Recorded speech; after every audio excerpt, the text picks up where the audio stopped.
துணை முதலமைச்சர் உதயநிதி தலைமையில் அனைத்து துறைகளின் சார்பாக செயல்படுத்தப்பட்டு வரும் பணிகள் குறித்த ஆய்வுக் கூட்டம் நடைபெற்றது.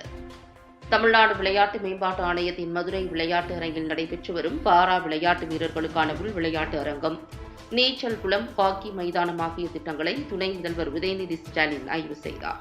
இதனைத் தொடர்ந்து குளிரூட்டப்பட்ட அதிநவீன உடற்பயிற்சி கூடத்தை துணை முதலமைச்சர் உதயநிதி ஸ்டாலின் திறந்து வைத்தார். இதனையடுத்து தமிழ்நாடு துணை முதலமைச்சர் உதயநிதி ஸ்டாலின் தலைமையில் மதுரை மாவட்ட ஆட்சியர் அலுவலக கூட்டரங்கில் மதுரை மாவட்டத்தில் அனைத்து துறைகளின் சார்பாக செயல்படுத்தப்பட்டு வரும் பணிகள் குறித்த ஆய்வுக் கூட்டம் நடைபெற்றது.